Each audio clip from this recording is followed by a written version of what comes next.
Yeah, supply lead time variations is a very good question. So let me break down into two parts. The first part is the impact of the supply lead time variation, and the second part would be what we can do. And I think this is one of the most underrated problem, because I really want to do a study where actually I want to put a dollar sign to the impact of the lead time variation. The impact is actually 4 key issues with the supplier lead time variation. The first one is on inventory. So if the supplier is not supplying on time, that means is impacting on safety stock, which is calculated by total demand, total lead time, supply variation, and lead time variation. The lead time variation, you are forced to carry more is stock. That means more inventory carrying cost. That means higher cost of producing goods, means you're not making enough money. So that's the one impact. The second impact would be other way around, which is not having the right inventory.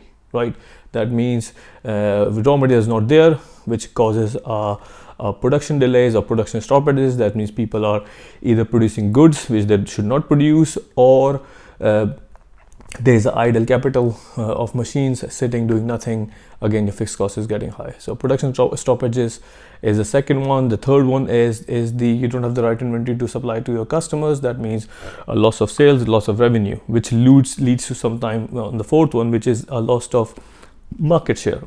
I have seen in the examples where the suppliers are not supplying parts on time, the end customer is not getting the goods, and somebody else is getting the market share, which you are not getting back. And that leads to the fifth one, which is a poor relationship between the customer and the supplier across the supply chain. So how we can solve it?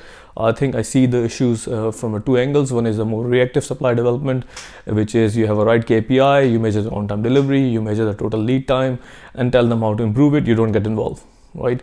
Have a weekly call, be tough with them in some instances. But I would like to prefer more strategic approach, where you work with the supplier, understand what's happening, and ask and work with them to improve. So for example, with my 20% supply, which 80% of the spend, I used to go and work with them and have a almost like a value stream mapping event, do the Kaizen burst, come up with action plan, and help them improve whatever the issue causing them for the inconsistent lead time.